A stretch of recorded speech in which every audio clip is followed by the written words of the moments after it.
ہدایت کی طرف لوگوں کی رہنمائی کرتے ہیں اور انصاف کے ساتھ فیصلے کرتے ہیں۔ آج کی آیات کو سمجھنے سے پہلے ذرا سا خلاصہ سمجھ لیں۔ دنیا میں دو قسم کے طبقات کا وجود پایا جاتا ہے، ایک طبقہ فرما برداروں کا اور ایک طبقہ نافرمانوں کا۔ سمجھ رہے یا نہیں؟ کتنے طبقے؟ ایک فرما برداروں کا اور ایک نافرمانوں کا۔ قرآن کلام فطرت ہے، اندر کی باتیں کرتا ہے۔ کس کی؟ ہاں، ایک طبقہ فرما بردار ہیں اور ایک طبقہ نافرمان ہے۔ بعض دفعہ ایسا ہوتا ہے کہ کوئی آدمی نافرمانی میں بہت آگے کو بڑھا ہوا ہے، ہر وقت کی اس کی زندگی گناہوں میں گزر رہی ہے اور خیر کا کوئی ایک کام اس سے صادر نہیں ہوتا۔ انصاف تو دور کی بات ہے، انصاف کے الف پر بھی اس کا عمل نہیں ہے۔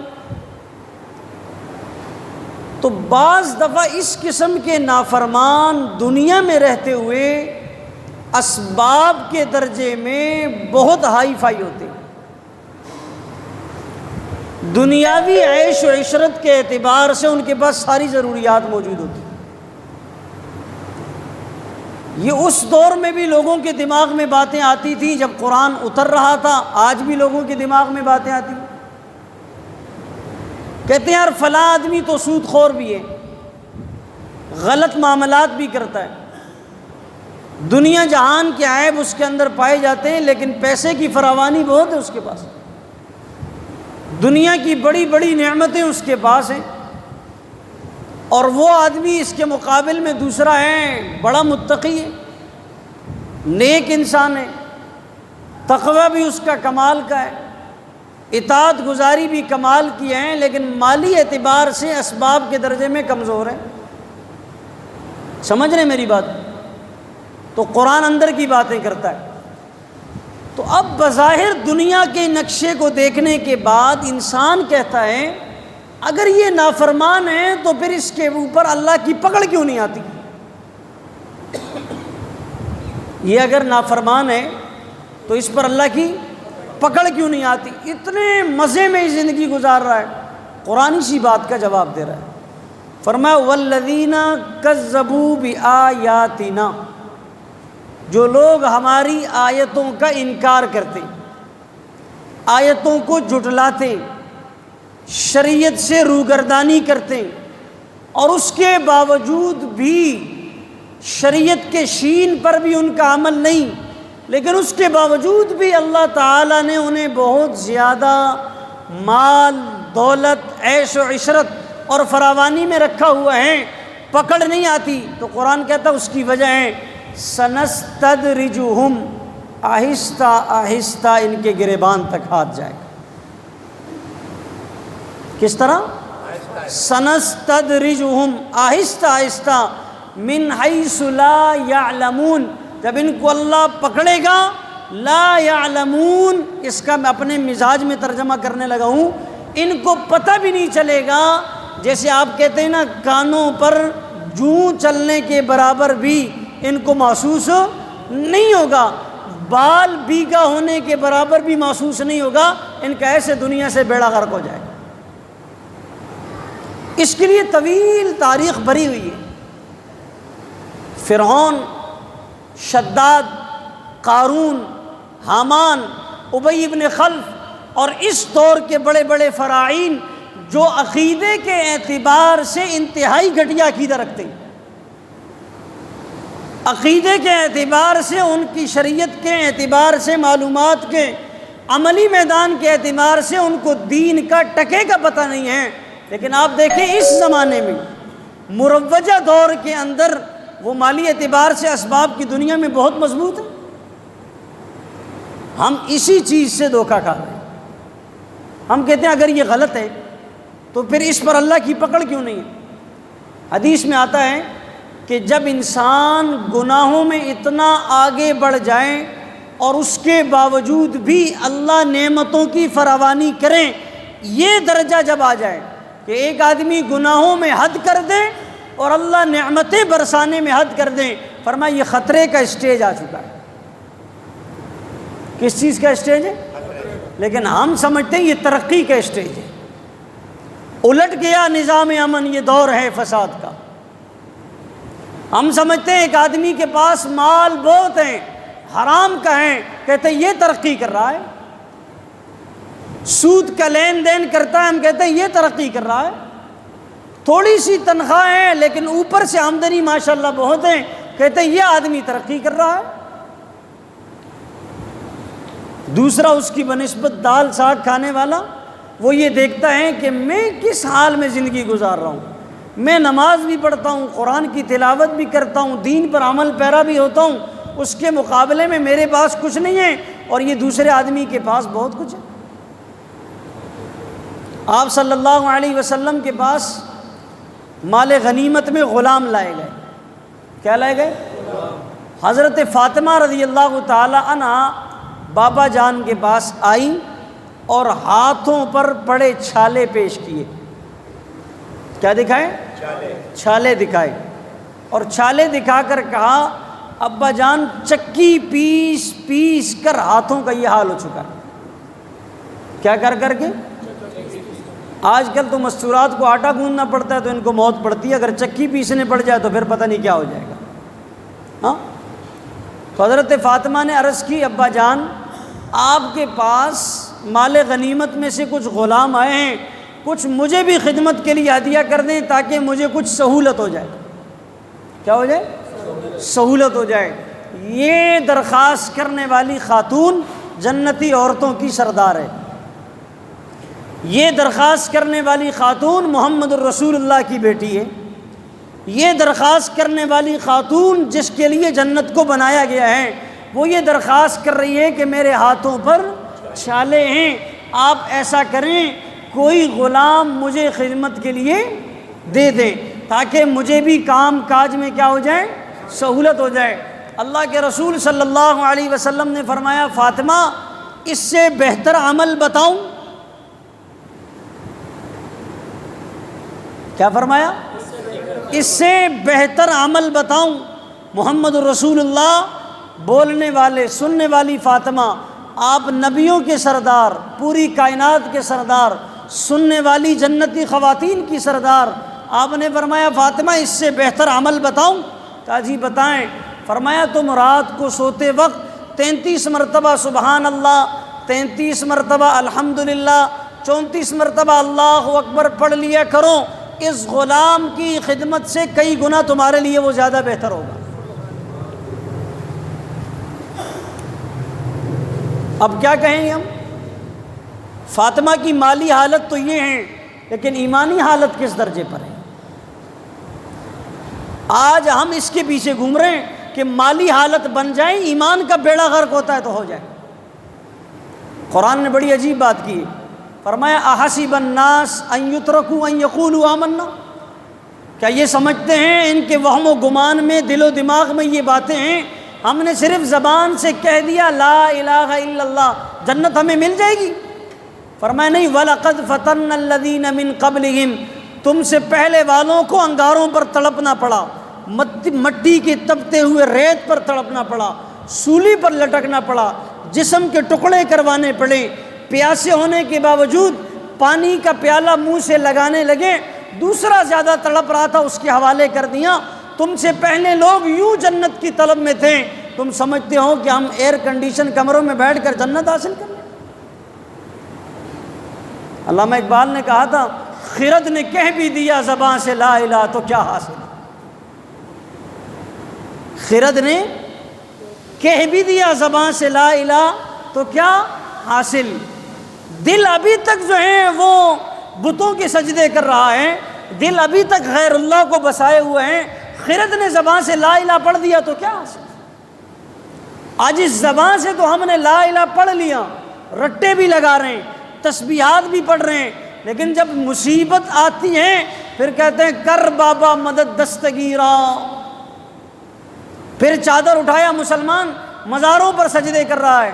قرآن کہتا ہے یہی تو وَلَقَدْ فَتَنَّ الَّذِينَ، یہاں آزمائش ہیں، پتہ چلے گا کہ جنت کے طالب ہیں یا صرف نام کے جنت کے طالب ہیں۔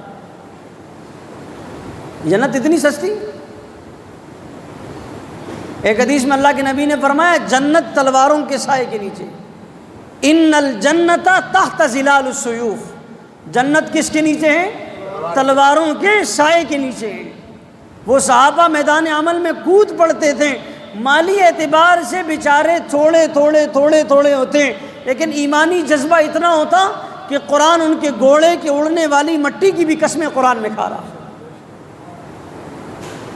غزوہ تبوک کے موقع پر کھجوریں پکی ہوئی ہیں، ادھر سے حکم آ گیا کہ غزوہ تبوک کے لیے نکلنا ہے۔ صحابہ کرام نے پکی ہوئی کھجوروں کو دیکھا، سال کے بعد گاہک آتا ہے، سال کے بعد سودا بیچنے کا ٹائم آ رہا ہے، سرمایہ سارا کھجوروں پر منحصر ہے، اسی کھجور سے پورے سال کی آمدنی کمانی ہے۔ آج اگر کسی کو کہا جائے بھائی جماعت میں نکلو، وقت لگاؤ، اللہ کا دین سیکھو، کہتے تقاضے ہیں ہمارے، کہیں تقاضے ختم نہیں ہوتے اور یہ مرنے تک ختم نہیں ہوں گے۔ اب کھجوریں پکی ہوئی ہیں، حکم آیا غزوہ تبوک میں جانا ہے۔ صحابہ نے یہ نہیں کہا یا رسول اللہ تقاضا ہے، کھجوریں کون کاٹے گا؟ جن صحابہ نے ان مالی حیثیت کو اللہ کے لیے قربان کیا، پھر اقبال کہتا ہے دشت و دریا بھی نہ چھوڑے ہم نے، بحر و ظلمات میں دوڑا دیے گھوڑے ہم نے۔ جب سب کچھ لٹایا تو سمندروں نے بھی انہیں رستہ دیا، دریاؤں نے بھی رستہ دیا۔ ایک صحابی کا پیالہ گم ہو گیا، کیا ہو گیا؟ پانی میں بہہ گیا۔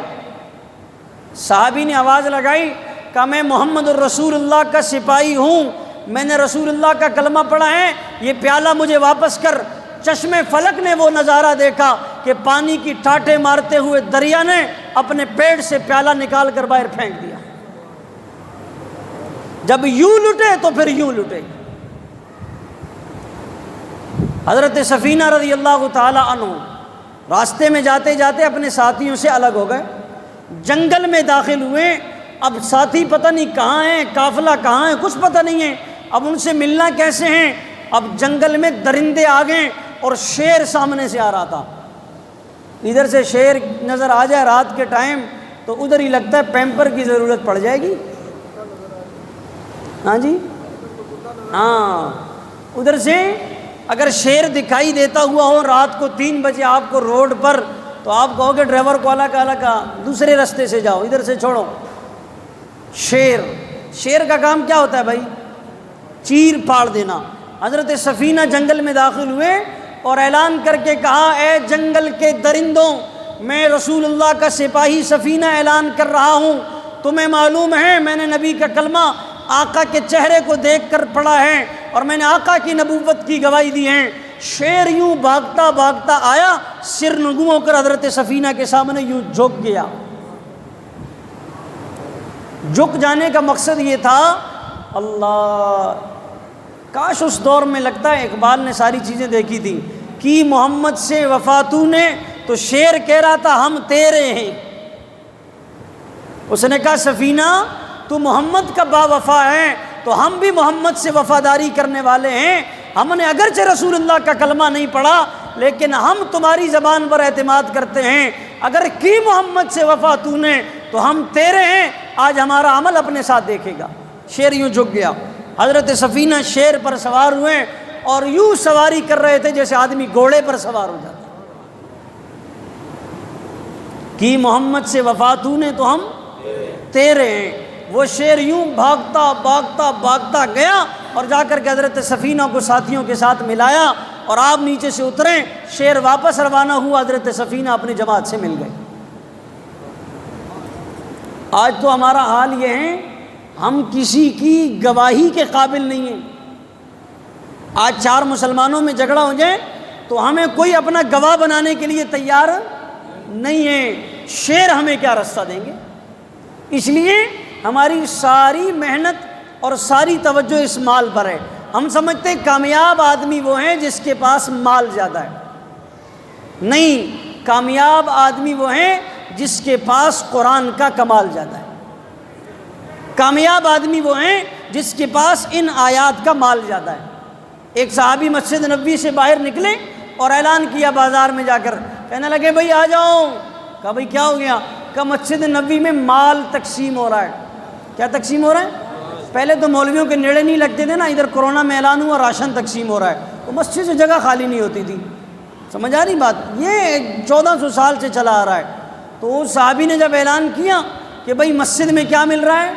راشن مال ملتا ہے، وہ بھاگا گیا، بازار سے دکانیں خالی کر دی۔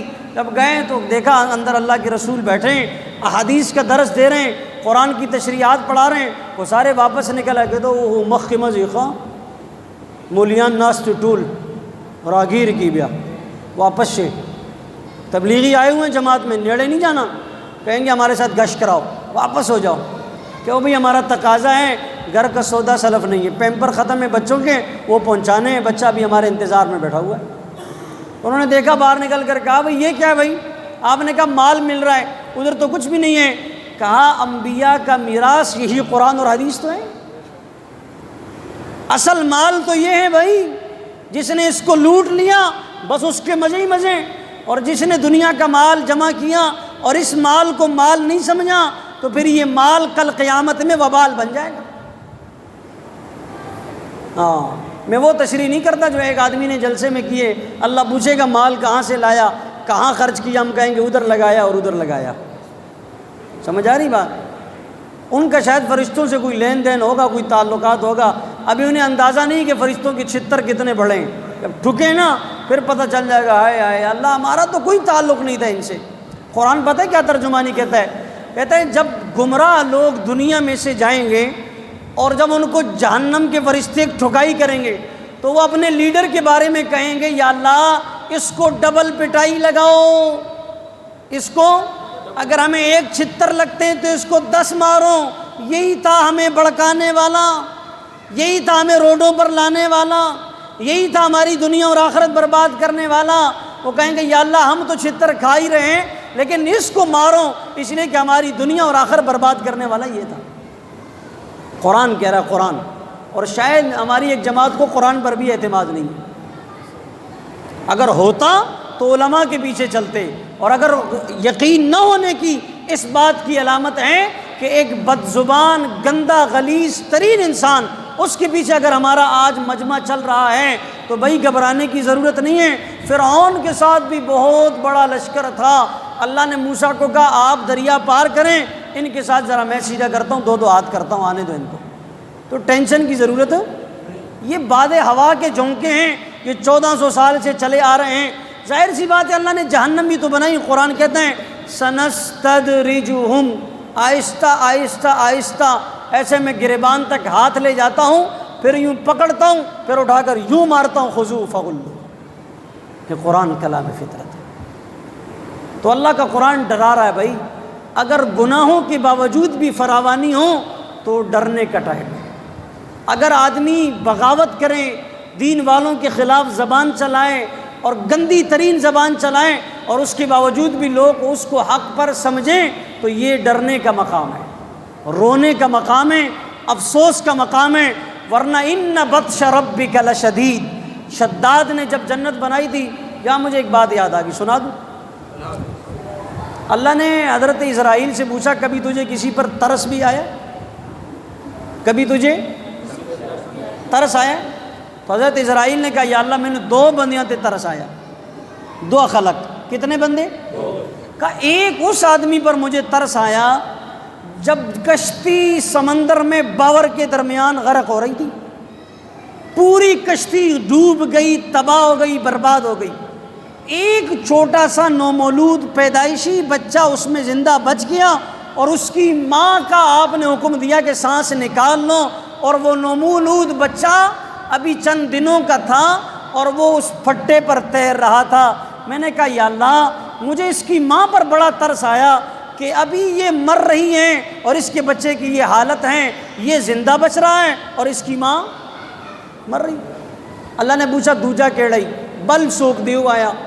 اس نے کہا یا اللہ دوسرا وہ شداد۔ کون؟ شداد نے دنیا میں اللہ کے مقابلے میں جنت بنائی، اور جنت بنانے کے بعد جب اس میں داخل ہونے لگا، ایک پاؤں اندر ہیں ایک پاؤں باہر ہے، حضرت اسرائیل پہنچ گئے اور روح قبض کر لی۔ کہتے ہیں یا اللہ مجھے اس پر ترس آیا، کم از کم اپنی آنکھوں سے بنائی ہوئی جنت دیکھ تو لیتا، دیکھ تو۔ اللہ، اب رب کی حکمتیں بھی سنو۔ کش آپ کو معلوم ہے وہ جو پھٹے پر پڑا ہوا بچہ تھا وہ یہی شداد تھا، جس کی ماں کا سانس نکالتے ہوئے آپ کو ترس آ رہا تھا کہ اس کا کیا بنے گا، اس کا کیا ہوگا، یہ تو ابھی چند دنوں کا بچہ ہے اور یہ کشتی بور کے کنارے ڈوب رہی ہے اور سارے لوگ غرق ہو گئے، اس کا کیا ہوگا۔ جس کی ماں پر آپ کو ترس آیا اور اس بچے پر آپ نے رحم کھایا کہ یہ ابھی چھوٹا سا ہے، یہ وہی شداد تھا جو دریا میں کشتی میں بچا ہوا تھا۔ کہتے سبحان اللہ۔ یعنی اللہ کی حکمتیں دیکھو، اللہ یوں پکڑتے ہیں۔ کیا مجھے بتاؤ اللہ کو غیب کا علم ہے یا نہیں؟ اللہ کو پتہ نہیں تھا کہ اس نے کل کو بڑا ہونا ہے اور اللہ کا باغی بننا ہے؟ جی پتہ تھا نا، لیکن اللہ نے میرے اور آپ کے لیے رول ماڈل بنانا تھا کہ بھائی اس قسم کے نقشے بھی دنیا میں گزرے ہیں، بہکاوے میں نہ آنا، دھوکے میں نہ آنا کہ بھئی یہ دمرا غٹ ماشاءاللہ بیٹھکتے ہو گورا، گاڑی دیکھو اس کی، یہ سب دھوکے ہیں۔ ہاں اگر ان ساری چیزوں کے ساتھ دین ہے، تقوی ہے، اعمال صالحہ ہیں، دین والوں سے محبت ہیں، دین اور دنیا دونوں ہیں، یہ تو نور علی نور ہے۔ اور یہ تو اللہ کے رسول نے خود ہمیں بتائی ہیں، ربنا آتنا فی الدنیا حسنہ، ربنا آتنا فی الدنیا، اے اللہ ہمیں دنیا دے مگر اچھی دے۔ بھئی روٹی تو کھانی ہے نا، تو اگر بکرے کے گوشت کے ساتھ کھائیں تو کیا مزہ نہیں آئے گا؟ یہ دعائیں تو اللہ کے رسول سکھا رہے ہیں نا۔ شادی تو کرنی ہے نا، تو کالی کلوٹی سے کرنے کی کیا ضرورت ہے کہ حور پری سے کریں؟ ربنا آتنا فی الدنیا حسنہ۔ اولاد تو ہونی ہے نا، اللہ خوبصورت بھی دیں، پاکیزہ بھی دیں اور نیک صالح بھی دیں۔ ربنا آتنا فی الدنیا حسنہ۔ سفر تو کرنا ہے، ضرورت زندگی ہے، اللہ اچھی سواری دیں تاکہ ہم ٹھاٹھ بار سے سفر کریں، ربنا آتنا فی الدنیا حسنہ۔ لیکن ہمیں یہ مانگنا نہیں آتا۔ ایک آدمی عرفات میں دعا کر رہا ہے، کہتا ہے اللہ 62 کروڑ روپے دے۔ دیکھو آپ کی بھی 62 کروڑ مانگ لی۔ ساتھ والے آدمی نے اس کو کہا ہو یہ دمرو پیسی دی غوڑی 62 کروڑ۔ اس نے کہا بھائی تم سے تو نہیں مانگے، 62 کروڑ اللہ کے خزانے میں چونٹی کے برابر بھی نہیں۔ ہاں 62 کروڑ کی اللہ کے خزانے میں کوئی اہمیت ہے بھائی؟ ہمارے سامنے 62 کروڑ، اس لیے کہ ہم اسی چیز کو تو دیکھتے ہیں، او ہو بنگلہ، گاڑی، لینڈ کروزر، گاڈ، ہٹو بچو، بس یہ کامیاب ہے۔ یہ کامیاب نہیں ہے، کامیاب وہ ہیں جس کو اللہ کا رسول اور اللہ کا حبیب اور اللہ کا قرآن مل گیا۔ یہ کامیابی نہیں ہے، یہ کامیابی کے نقشوں میں دھوکے دھوکے، اس سے کبھی متاثر نہیں ہونا۔ اگلی بات قرآن کرتا ہے، کہتا ہے وَأُمْلِي لَهُمْ۔ آپ لوگ پریشان کیوں ہوتے ہو کہ یار یہ تو بد کردار بھی ہیں اور علماء کے خلاف بھی ہیں اور اہل حق کے خلاف بھونک بھی رہا ہے، آپ لوگ کہتے ہو اس کے ساتھ اتنے لوگ ہیں۔ اللہ کہتے ہیں وَأُمْلِي لَهُمْ، تم نے تو محمد کا کلمہ پڑھا ہے، حوصلہ رکھو، وَأُمْلِي لَهُمْ، یہ مہلت میری طرف سے ہیں، إِنَّ كَيْدِي مَتِينٌ، جب میں پکڑتا ہوں نا تو پھر ایسے پکڑتا ہوں کہ پھر اس کو چھڑانے والا کوئی نہیں ہوتا۔ گدا کو بادشاہ یا بادشاہوں کو گدا کر دے، میرے مالک تو جب چاہے کسی کو کیا سے کیا کر دیں، کبھی کنواں، کبھی منڈی، کبھی پھر قید میں یوسف، کبھی ایک مصر کا قیدی، مصر کا بادشاہ کر دیں، موسیٰ لینے جائیں آگ، پیغمبری عطا کر دیں، اسے پھر کون پکڑ لیں؟ جس کو مولا تو رہا کر دیں، اور جس کو اللہ پکڑے اس کو کون رہا کر سکتا؟ تو قرآن کہتا ہے ان کیدی متین، میری تدبیریں بہت سخت ہیں۔ اللہ ہمارا شمار اہل حق کے ساتھ فرمائیں اور دین والوں کے ساتھ فرمائیں۔ اللہم ربنا تقبل